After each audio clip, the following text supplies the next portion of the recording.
Salve, Fartano! Olha, o assunto agora é do seu dia a dia e muito provavelmente você estará usando ele agora para acessar essa aula. Estamos falando aí do Google Chrome, do navegador de internet mais utilizado no mundo.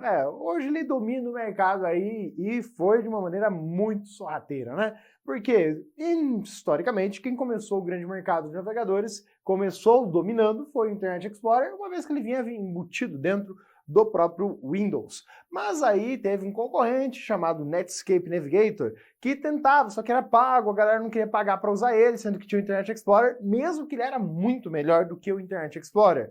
E aí o Netscape Navigator, antes de falir de vez e fechar as portas, abriu o código-fonte do seu navegador, o que deu origem ao navegador Firefox. E depois de um tempo, o Firefox aí lutando, brigando também para ganhar mercado contra o Internet Explorer, ele teve um outro concorrente, o Google. O Google foi lá, pegou o código-fonte do Firefox e criou o Google Chrome. Uma vez que o Firefox era software livre, pegou como é que estava. Hoje, o Google Chrome é completamente diferente estruturalmente, em termos de código, mas as primeiras versões do Google Chrome eram praticamente idênticas, só mudava o ícone, a tela, um pouquinho, mas o resto era igual ao código-fonte do Mozilla Firefox. Então ele teve muito essa base. Então sim, o Google Chrome é um navegador software livre. E agora uma coisa importante sobre ele. O Google Chrome ele tem uma variante que foi criada a partir dele também, que é o Chromium. O Chromium ele é usado muito no contexto Linux. Tá? Ele é um software livre também e ele é mais empregado. Então, quando você pega um Linux e vem lá instalado o Google Chrome, na verdade, não é bem o Google Chrome que está lá. O ícone é igual. Só que, na verdade, você vai olhar, ele não é colorido, é só tons de azul diferente. Porque está falando aí justamente do Chromium. Então, ele é um software livre criado aí a partir do próprio Google Chrome, uma variante, né? Ele segue atualizações paralelamente às do Google Chrome. Ele tenta seguir a mesma linha de processo que ele traz. Então, o navegador aí mais utilizado do mundo. Agora, o que a gente precisa conhecer sobre esse cara? Algumas das suas características. Por exemplo, tem coisa que o Google Chrome possui que ele não fica divulgando tanto. Exemplo, bom, extensões, as provas perguntam lá para você, olha, é possível instalar extensões? Sim, são ferramentas adicionais que vão estar sendo vinculadas. Dentro dessas extensões, embora o programa separe, a gente vai olhar isso, você também pode estar vinculando temas, tá? Você pode instalar outros temas no navegador. Mas as extensões vão agregar ferramentas, funções aí. Por exemplo, eu quero ali uma ferramenta, e ó, a concepção da coisa. Eu consigo baixar, colocar uma extensão, que quando eu abro o YouTube, ela mostra um botão no meio do site lá do YouTube, para que eu baixe o vídeo do YouTube. Pô, tem isso? Tem várias. Tem ferramentas que ajudam para a área educacional, tem ferramentas muitas. A sugestão, dá uma olhadinha lá para conhecer mais sobre elas. Google Classroom e assim por diante. Então você tem aí a ideia de recursos complementares que podem ser vinculados ao navegador, né, agregados ao navegador. Ele ainda mantém, o Google Chrome ele tem uma perspectiva, ele meio que separa ainda, né, por mais que sejam extensões, ele tá ali, mostra elas, mas ele deixa elas meio que, percebe que elas não integram 100% o navegador. Diferente, por exemplo, do Firefox, que é mais integrado nesse sentido. O filtro anti-phishing, como todo navegador, ele tem filtro anti-phishing, ou seja, ele vai alertar o usuário se o usuário está acessando uma página potencialmente perigosa, que possa ser aí uma página falsa, que vá roubar dados do usuário. A partir do quê? O Google Chrome tem a sua lista, né? Tem lá a lista de sites potencialmente perigosos, ele pega essa lista e compara se o site que você está acessando está lá, e aí se você for fazer o acesso, ele vai bloquear, vai te jogar uma telinha ali avisando, ó, o site aqui é perigoso. Quer continuar mesmo assim? Pode continuar, mas não é uma boa, tá? Então, ele avisa você. Não fica divulgando tanto, mas tem. Assim como a própria proteção contra malwares, né? Filtros anti-malwares estão presentes dentro do Google Chrome. Só que ele não fica divulgando tanto isso para você na internet, né? Fazendo toda aquela alarde como a Microsoft faz no Internet Explorer. Ele tem bloqueador de pop-ups por padrão, assim como todos os outros navegadores. Ele também tem aí uma função que varia um pouquinho de nome nos navegadores. Você vai encontrar em outros navegadores chamada de proteção contra rastreamento, mas também denominada de bloqueio de cookies de terceiro, que é uma configuração ali dentro do Google Chrome diretamente. Você também tem aí o recurso, e aqui uma ferramenta bem interessante, chamada Google Cloud Print. Vamos detalhar mais especificamente. E o gerenciador de tarefas, né? O Google Chrome foi um dos primeiros navegadores a trazer aí essa função para você ter um gerenciador de tarefas do navegador, separado do gerenciador de tarefas do Windows. Ou seja, para você controlar, às vezes é só uma aba que travou, eu quero fechar só aquela aba. Como é que eu faço para ver qual é essa aba? Então você tem um gerenciadorzinho de tarefas ali e a gente vai falar e olhar para ele depois. Então, primeiro falando do Google Cloud Print. O que é a ideia do Google Cloud Print? Bom, as impressoras hoje que são conectadas na rede estão ganhando bastante espaço no mercado, não é mesmo? Só que, ainda assim, o que a gente faz com aquelas que não estão conectadas na rede? As impressoras USB. Então, em virtude dessas impressoras USB estarem aí no mercado, tomando muito os computadores, ambientes e tudo mais, o que eles pensaram? Bom, eu tenho um computador que está ligado direto a essa impressora, né? Na verdade, a impressora ligada ao computador via cabinho USB. Então, até vamos mudar a cor aqui do cabo. Falar, um cabo USB que está sendo utilizado para conectar isso aqui lá no computador. E aí, essa impressora só vai ser acionada diretamente por esse PC1 aqui. Só ele manda direto para ela, porque está ligado no USB. Mas esse computador ele pode estar ligado à internet. Legal. E aí, eu pego e transformo esse conjunto, em uma impressora de rede. Uma impressora que estaria ligada diretamente à rede, usando como intermediário esse computador. Então, nesse computador eu vou estar habilitando o Cloud Print, nele eu vou estar vinculando a conta do Google, nele eu posso estar instalando um complemento, porque pode ser um computador com macOS e assim por diante. Então, pode ser necessário instalar aí realmente um driver, vamos chamar assim, para que eu possa utilizar o Google Cloud Print. E aí, com isso, esse computador estando conectado à internet, eu posso pegar outro computador, ou celular, tablet, que esteja ali vinculado àquela conta do Google e mandar uma impressão para aquela impressora. Mandar um documento, mandar um arquivo ser impresso nela. Qual que é o único detalhezinho? Claro, toda impressora de rede, a impressora vai ficar conectada e ligada o tempo inteiro. Não tem um consumo de energia muito grande enquanto ela está ali em stand-by. Agora, manter um computador ligado só para poder mandar para a impressora, isso já é um custo um pouquinho mais elevado. É aí que está o nosso problema nesse sentido. Então, é vantagem em ambientes corporativos? Qual que é o recurso legal do Google Cloud Print? Ele permite você fazer monitoramento de todas as impressões. Ele lista para você quem que mandou a impressão, quando que foi mandado, quantas páginas. Então, para ambientes de empresas onde que não tem lá um servidor de impressões e a empresa queira controlar um pouquinho dessas impressões, é uma boa pedida trabalhar aí com o Google Cloud Print. Ele oferece esses recursos para nós aí de um modo geral. E aqui, né, os nossos atalhos, que eu coloquei no seu materialzinho também, listadinho, bonitinho, só que é sempre bom dar uma analisada mais detalhada sobre eles. Você tem desde os atalhos mais básicos, que estão presentes nos demais navegadores, como Ctrl T. O que o Ctrl T faz? Ele abre uma nova aba, tranquilo, dentro da mesma janela. O Ctrl Shift T, ele reabre a última aba fechada. Cuidado! Lá no começo, ele funcionava inclusive em janela privativa, que não funciona mais. Então, se você pegar questões muito antigas, ele vai estar lá dizendo, ele funcionava. Funcionava. Não funciona mais. Na janela privativa, fechou a aba, fechou. Agora, você vai utilizar ele de que modo? Sequencial. Então, se eu fechar aqui, por exemplo, 3 abas, a ordem que elas forem fechadas é que interessa. Então, por exemplo, eu fechei primeiro essa e por último essa.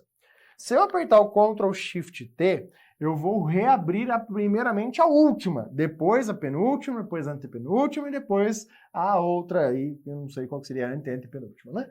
Então, você vai apertando sequencialmente. Apertou uma vez, é uma, apertou outra vez, é a anterior a ela, e assim vai. Então, Ctrl Shift T, reabre a aba fechada. Legal. O histórico de navegação, tecla padrão aí dos navegadores, Ctrl H, Ctrl N, nova janela, Ctrl R ou F5 é o atualizar. Só que para você concurseiro, esse atalho ele às vezes é perigoso. Por quê? Os navegadores, de modo geral, eles têm preguiça de procurar a coisa. Se você apertar ali o F5 para um site que ofereça um arquivo, por exemplo, o navegador vai olhar, mas eu já tenho isso. Eu já peguei esse arquivo, eu já peguei esse site. O que esse usuário está querendo pegar de novo? Tá aqui. Ele não vai baixar o conteúdo de novo, ele vai entregar o que ele já tem ali para você. Então, quando você vai lá pegar a tua lista para pegar o seu nome ali na lista dos aprovados, que vai estar lá, eu acredito em você vai estar lá e falar, apertei lá no seu resultado, apertei no seu resultado. Pô, o cara lá do meu amigo já postou aqui no grupo que ele já foi aprovado, já viu a lista de resultado, eu tô acessando o site e não tem lista nenhuma. É porque quando você prega lá e fala, eu quero ver se tem alguma coisa, o navegador é preguiçoso e pega o que já está no teu computador. Então, a melhor opção para você é usar essa opção de atalho. O Ctrl F5, que limpa atualizando a cache. Então você apaga os dados da cache ali, referentes àquele site, e aí você fala, pega tudo de novo. Não interessa se você tem aqui no computador, viu, navegador? Quero que você pegue o conteúdo da internet. É possível ainda usar o Ctrl Shift R, aqui só coloquei o F5, mas na verdade é Ctrl Shift R, fui no embalo aí, Então, Ctrl Shift R para poder atualizar limpando a cache. Então, Ctrl F5 ou Ctrl Shift R atualizam limpando a cache. Você tem aí o Ctrl F. O que o Ctrl F faz? É a ideia do buscar. Só que também é possível usar o F3 para isso. Só que, atenção, localizar na página. Não vai pesquisar na internet. Ele vai olhar dentro do site que você está, se aquela palavra-chave que você digitou, ela está ali presente. Ele vai destacar bonitinho elas ali, mas isso é no navegador. Então você vai estar buscando localmente, na página visitada. Ctrl L é para você posicionar o cursor ou selecionar a barra de endereços lá do navegador. Você pode apertar só F6 que vai fazer a mesma coisa. Ou o Alt D, que também faz o mesmo. Então, 3 teclas para a mesma coisa? Sim, tem outras funções aqui que também tem outras teclas, mas que são relevantes aí até em termos de concurso que já apareceram são essas. Então, F6, Alt D, eu uso muito o Ctrl L. Então, o Alt D é uma outra opçãozinha, tudo depende de como que está a tua mão aí na disposição do teclado. Então, são opções para ir lá e digitar o endereço sem ter que levar o mouse para lá para digitar o endereço. Acaba usando o Ctrl L justamente, porque a mão já está no teclado. Aí outro atalho que você pode destacar, o Ctrl Shift N. Esse aqui não precisa nem explicar basicamente, né? É o atalho que você mais usa, eu sei, para abrir janela privativa. Cuidado com os conceitos lá da janela privativa. Ela apenas vai limpar os rastros que você deixou ali no computador para outros usuários. Ctrl D. Ctrl D ele vai adicionar o site atual aos favoritos. Ctrl U vai abrir uma janelinha com o código-fonte da página atual, né? Exibir o código-fonte do site. Ctrl J abre lá o gerenciadorzinho de downloads, né? Lista de documentos e tudo mais que você fez download. F12 abre o modo navegador, depois a gente vai dar uma olhadinha para ele. F11 exibe o site em tela inteira, você aperta de novo ele volta, ou aperta o ESC, né, para voltar. Você tem aí o Shift ESC, que é o atalho para abrir aquele gerenciador de tarefas que eu mencionei, que tem ali dentro. E você tem o Ctrl Shift Del. Cuidado para não confundir com os atalhos do Windows. Porque no Windows, se você apertar o Ctrl ESC, é o mesmo que abrir o menu iniciar. No Windows, Ctrl Shift ESC abre o gerenciador de tarefas do Windows. Só o Shift ESC abre o gerenciador de tarefas do Google Chrome, se você tiver com ele aberto, obviamente. Senão, é do aplicativo. Ctrl Alt Del é atalho do Windows. Ctrl Shift Del é do navegador.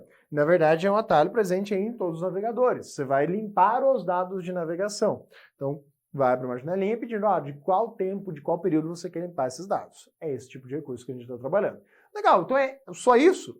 Isso aqui é a parte conceitual fácil para a gente olhar e que pode ser citado. Agora vem a parte mais prática que as provas podem trazer. E não tem como fugir. Tem que olhar, conhecer a ferramenta. E a maioria das pessoas não mexe na ferramenta. E é por isso que a gente vai dar uma olhadinha nela agora. Mas atenção, quando você olha para o Google Chrome, tem que estar fazendo isso constantemente, porque ele atualiza com muita frequência. Então ele já passou da versão 70 há muito tempo e é muito rápido sair de uma versão para outra. Então fica atento a isso. Bora ali para a tela olhar? Então aí na tela você tem o Google Chrome na sua configuração padrão. Quer dizer, quase isso, né? Por quê? Porque ele já foi aqui utilizado. Então tem aqui histórico, ele tem sites acessados, já tem favoritos aqui identificados. Então já tem aqui algumas coisinhas. Por exemplo, aqui embaixo, ó, ele lista para você os endereços mais acessados. Você pode adicionar esses atalhos aqui manualmente. Para quê? Abrir o Google Chrome, sair e clicar aqui. Tá, mas vamos por partes. Primeira coisa na janela, você pode perceber que tem aqui esse ícone e esse. Basicamente a essência está aí. E o favoritos, né, que é a estrelinha ali, que é basicamente a ideia do atalho Ctrl D. Simplesmente você pode ali favoritar o site que você deseja utilizar. E lembrando que o motor de busca padrão do Google Chrome é o Google, obviamente. E aí o personalizar é para você poder estar trabalhando aqui com essas personalizações dessa página e assim por diante, tá? Então isso aqui, ó, é para dizer qual é o plano de fundo que você quer. Isso aqui é do site, tá? Então, eu quero que ele use uma cor de tema. Beleza. É uma característica do Google que ele oferece para você. Vamos deixar aqui no padrão. Eu escolhi não, eu quero o padrãozinho dele aqui, básico. Então, vamos cancelar aqui que ele volta aí para essa situação. Então, personalizar é para ele trabalhar aqui por conta dessa configuração inicial. Então, usuário. Bom, primeira coisa quando a gente olha para o usuário é o seguinte. No Google Chrome, é possível criar uma conta no Google Chrome, usando aí normalmente a conta Google, e aí você vai colocar o usuário e senha aqui para sincronizar as suas estruturas. O que ele sincroniza? Ele sincroniza senhas, ele sincroniza todos os dados de navegação, histórico, lista de sites acessados, favoritos, tudo isso aqui ele vai estar sincronizando a partir do momento que você ativar essa sincronização. Inclusive aqui, ó, formas de pagamento, endereços e mais, isso aqui, endereço e mais é dado do formulário. Forma de pagamento é dado de cartão de crédito. Sim, ele guarda ali o número de cartão de crédito e quando você vai acessar, ele pede para você digitar lá o código de confirmação, aquele código de verificação lá, aqueles 3 númerozinhos no final, atrás do cartão de crédito. Para que você não tenha que ficar toda hora lembrando e digitando o número inteiro do cartão. Você só precisa saber o código de verificação. Bem mais fácil, né? Então você tem aí justamente essas opçõezinhas ativadas aqui. Para poder usar o Cloud Print, vai ter que estar vinculando aqui essa sincronização, beleza? Mas depois a gente fala mais dela. Vamos aqui às opções. Aqui aqueles atalhos já mencionados, a questão do histórico, né, e o atalho dele, tá? Então você pode aqui ver e restaurar as recentemente fechadas também, né, para poder reabrir as janelas. Então, Ctrl Shift T, o download, Ctrl J, os favoritos, aí o Ctrl D, e aí, claro, para exibir a barra, aqui você sempre tem outros atalhos aí listados. Impressão, não precisa nem falar, busca, como falei, transmitir. Tá? Vamos olhar aqui primeiro essas ferramentas. Para que serve o transmitir? Se você tem, por exemplo, um Chromecast em casa, que é aquele aparelhinho do Google, né? Vamos colocar aqui até para você ver. O que é um Chromecast? Chromecast. Então, o Chromecast, ele é um aparelhinho aí do Google, vou colocar aqui, ó, esse aparelhinho, que você tem aí, só a imagem que é mais fácil, que você consegue colocar na tua TV, para transmitir alguma coisa para lá. Pois é. E quando você usa o Chromecast, como é que funciona? Você vem aqui no Google Chrome e você consegue transmitir. E olha a parte bacana. Ele pode transmitir um vídeo do YouTube e automaticamente quando você abre o YouTube, o vídeo que está lá no YouTube já traz para você a ideia de transmitir pro Chromecast, tá? Já tem lá a opçãozinha disso. Mas é possível usar o navegador para transmitir a tela inteira do computador. Você pode estar usando um outro player de vídeo, pegar um filme que está no teu computador e transmitir a tela inteira para o Chromecast, para a sua TV. Ah, mas eu não tenho Chromecast. Ah, tem outro aparelho lá na TV, dependendo qual for o software que você estiver usando lá, você também consegue transmitir diretamente para a sua TV, sem passar pelo Chromecast. Então, um recursinho bem legal. Tá? Então, tem mais de uma tela conectada. Você pode transmitir uma e não a outra, e assim por diante. É bem útil esse recurso aqui dentro do Google Chrome. E aí as outras ferramentas, né? Que a gente já vai falar algumas delas. Por exemplo, a questão de extensões, limpar dados de navegação e gerenciador de tarefas aí mencionados. Esses caras, então, podem ser acessados diretamente pelo atalho, como citados, e justamente pelo caminho aqui, mais ferramentas. Salvar a página, né? Tranquilo, não tem muito segredo. A ideia é de salvar o conteúdo localmente no arquivo. Agora, limpar dados de navegação, Ctrl Shift Del. Ele vai abrir aqui uma janelinha, mas olha a maldade. Vem uma pergunta em prova perguntando assim, olha, Ctrl Shift Del abre as configurações. Abriu, olha lá na barra de endereços. Tá lá, ó, abertas as configurações. O que acontece se eu cancelar aqui, eu fico nessa tela de configurações. Olha que sem vergonha, né? Pois é. Então aqui, quando a gente vai lá em mais ferramentas, limpar dados de navegação, ele abre as configurações, mas com um destaque para a opção limpar dados de navegação. Então você pode limpar aqui o básico. Esse período varia de navegador para navegador. Tem navegador que vai oferecer outras opções aqui, tá? Então isso aqui é variável. E você pode falar, eu quero apagar só o histórico, quero apagar os cookies, quero apagar as imagens. Então você seleciona aquilo que você quer apagar e do período que você quer apagar, né? De todo o período e assim por diante. E você tem a opção avançada, que detalha um pouquinho mais essa estrutura de um modo geral. Ó, aqui, ó, dados aplicativo, Google Cloud Print, ali indicado para você, né? Então tem aí esse recurso básico que é limpar dados de navegação. Então, vou cancelar ele aqui. Quando que eu uso isso? Quando você esquece de usar a janela privativa, tá? É para isso que basicamente se usaria esse cara. Esqueci de usar a janela privativa e quero ainda apagar os rastros das coisas que eu fiz. Daí a opção para tal, beleza? Aí lá, a outra ferramenta que a gente tem é o gerenciador de tarefas, antes das extensões. Aqui ele mostra para você, além das abas que estão abertas, isso aqui é do Google Chrome, tá? É diferente do gerenciador de tarefas do Windows, que está lá embaixo. Você clica o botão direito na barra de tarefas, ó, são coisas diferentes. E detalhe, o gerenciador de tarefas do Windows 10, por padrão, ele abre para você de um modo assim, ó, menos detalhes. Ele aparece desse jeitinho, bem basiquinho. Você pode ir em mais detalhes que ele mostra da forma tradicional, beleza? Então, característica aí do gerenciador de tarefas do Windows, gerenciador de tarefas do Google Chrome. No gerenciador de tarefas do Google Chrome, além, claro, de mostrar as abas, ele mostra recursos auxiliares. Por exemplo, o que ele está usando ali para processamento de vídeo, o que ele tem aqui de complemento para poder trabalhar ali com o Adobe, por exemplo, o outro plugin aqui, né? Esse plugin aqui está com os dias contados, tá? Então esse cara não vai ficar por muito tempo, não. Pode ser que você já esteja olhando essa aula e nem tenha mais ele, tá? Então, você tem aí justamente essa estrutura que são elementos adicionais que você pode ir lá e encerrar só aquele processo. Então, ele mostra ali o que travou, não, também. Então, um recursinho bem bacana. Mas aqui você vem em configurações ou digita direto, e é uma perguntinha de prova, Chrome, //settings. Então, settings no Google Chrome, para acessar as configurações. Sim, basta abrir uma nova aba e digitar isso aí, que está ali dentro das configurações. E aí vamos às suas características. Você pode perceber que aqui tem como se fosse um menuzinho, mas na verdade é só um link para navegar. Ó. Você vai aqui, ó, aparência aqui embaixo, se eu clicar em aparência, ele só vai rolar a página lá para posicionar aquele negócio mais para cima. É só para isso, tá? É só um menuzinho de acesso mais rápido. E aí tem lá as opções avançadas, né, e tudo mais que podem ser expandidas. Depois a gente fala delas. Vamos começar das pessoas. Como eu falei, você pode aqui colocar a sincronização, e aí ele vai pedir para você fazer o login com a sua conta do Google ali bonitinha, para ele então poder sincronizar. E aí ele traz aqui quais são os serviços de sincronização que você quer utilizar. Ó, eu quero pegar endereço para preencher automaticamente, então eu quero que ele sincronize, quero que ele pegue os cookies, eu quero que ele faça relatórios, quero que ele faça verificação ortográfica. Então, quem você quer que ele esteja vinculando aí no serviço de sincronização?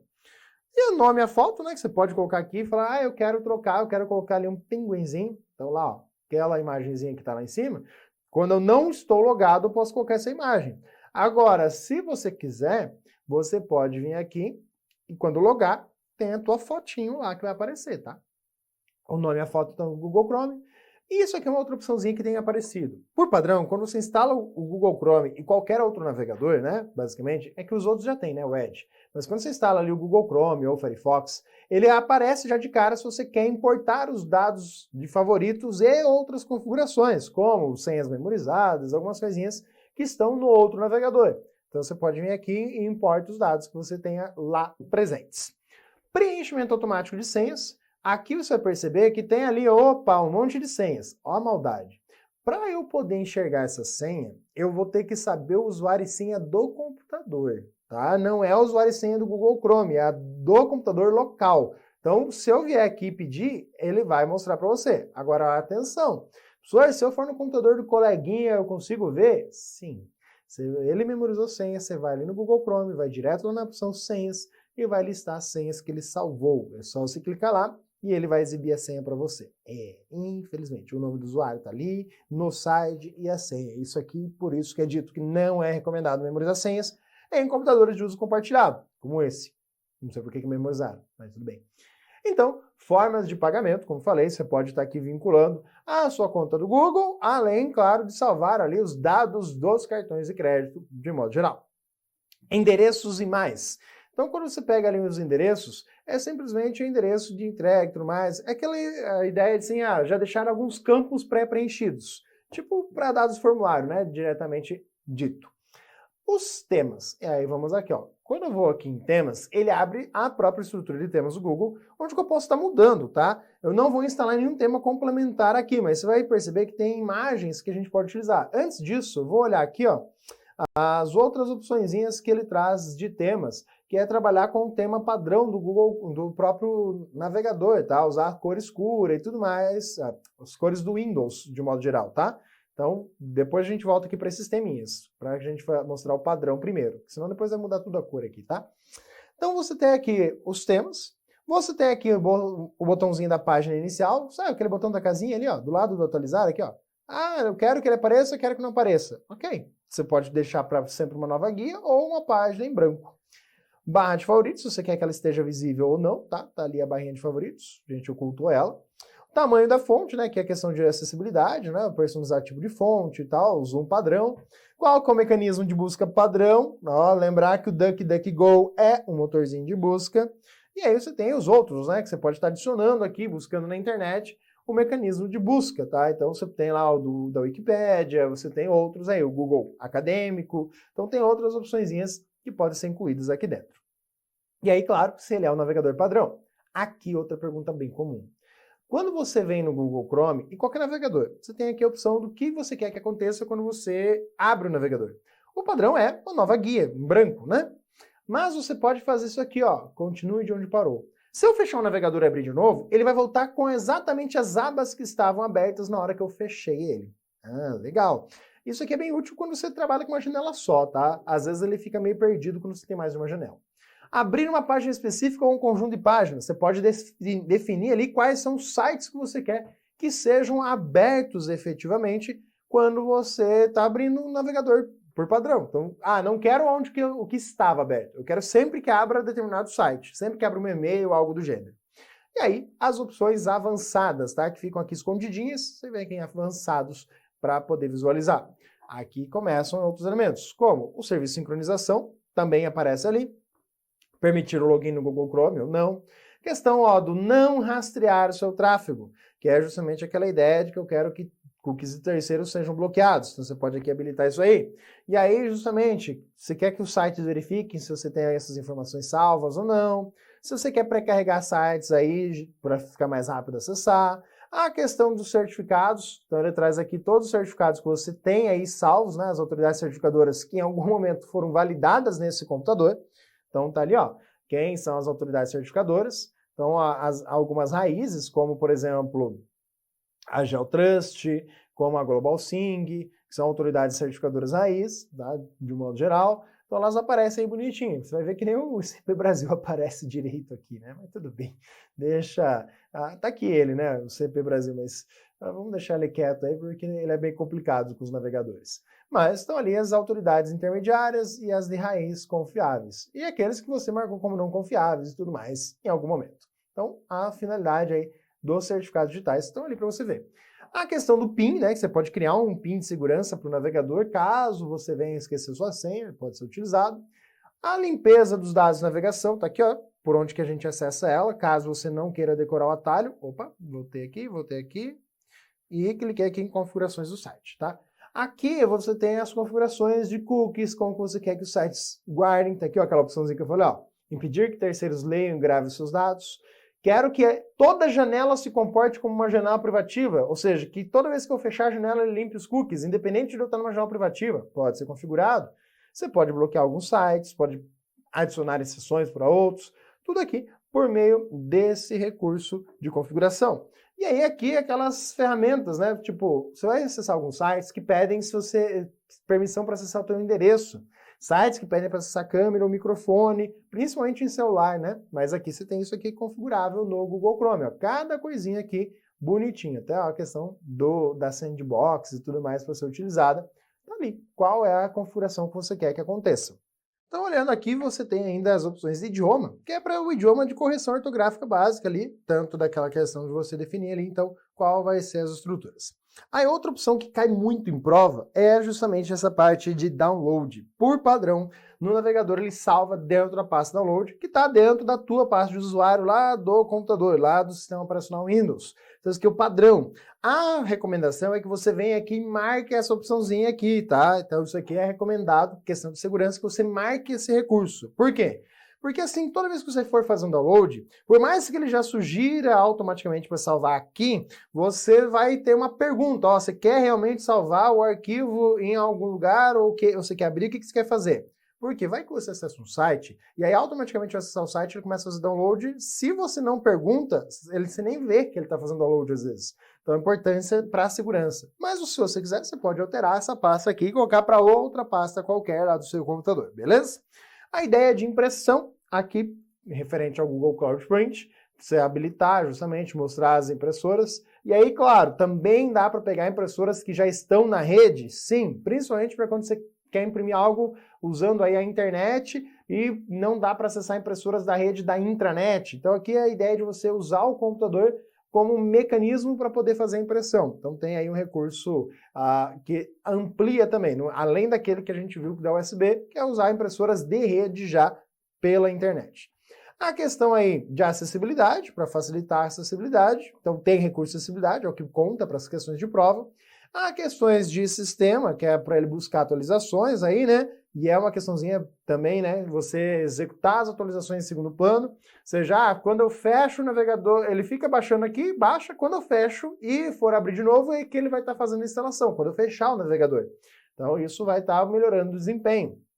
E a questão de limpar os padrões, né, originais aqui, se quer definir no original ou não, e limpar os dados do computador aqui também, né? Você quer ver o que possa estar aí justamente de problema dentro do Google Chrome, né, vinculado ao Google Chrome em relação a malwares de modo geral. Então são as opções que você encontra no Google Chrome, e aí vamos retomar lá para as opções de aparência, ou seja, os temas aí que a gente havia comentado. Então tá lá, né, ele vai levar você para os temas, aí tem as extensões que aparecem por aqui também, onde vai acrescentar funcionalidades. Então você tem aqui, ó, extensões que trazem um botãozinho do Office para limpar dados, joguinhos, tem extensões que notificam você de algumas coisas. Então são recursos complementares aí. Você tem aqueles que são de própria autoria do Google, como o Google Classroom, você tem o Google Keep, que são notas, né, tipo o Notes lá, né, que você tem. Então você tem vários recursos do próprio Google para serem utilizados, ou você pode pegar aí, né,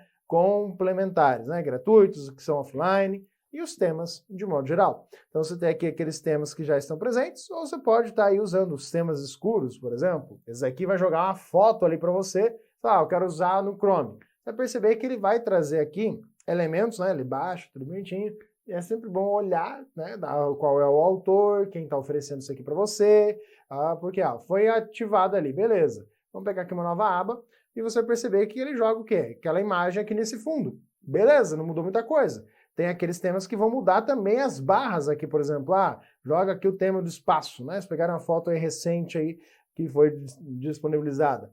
Então pega aqui o tema e ele vai mudar cores de abas e assim por diante. Então sempre é bom olhar quem é o autor aí da coisa. Então cuidado referente a isso. Aqui também você pode pegar aqueles mais votados e tudo mais, e aqueles que são de autoria do Google de fato, tá? Então tem esses que são autoria do próprio Google, são sempre os mais recomendados, né? Por exemplo, o Brushed, o Black White, são os mais abordados hoje em dia aí, em termos de quantidade de usuários hoje, né? Só pegar aqui o Brush, quantidade de pessoas que baixou, isso aqui é quantas pessoas baixaram e votaram nele, tá? Então é uma referência para você poder buscar o mais desejado. Então essas são as opçõezinhas básicas que o navegador oferece para você e essenciais aí para questões de prova. Falando em questões, olha a primeira questão aí. Um usuário percebe que toda vez que baixa o arquivo da internet utilizando o Google Chrome, 64 bits em um computador com Windows 10 instalado, o arquivo baixado é armazenado por padrão na pasta downloads da unidade C. Porém, esse usuário deseja que seja perguntado onde salvar cada vez que vai fazer o download, de forma que ele possa escolher em que pasta salvar. Para isso, ele vai clicar lá nos 3 pontinhos, né, que é o menu do Google Chrome, e vai onde? Bom, a gente foi lá justamente fazer isso, dentro de configurações, lá embaixo nas configurações avançadas, dentro do grupo download, não tem que clicar, tá? Cuidado, pode perceber que isso aqui é tudo caminho que ele vai falando onde você vai clicando. Então, configurações eu clico, avançado eu posso estar clicando. Download, não, você vai direto lá, né, das opções visualizar. E outra, não tem essa opção local lá, né? Você já seleciona o caminho e aí depois pergunte antes de iniciar. Não, peraí.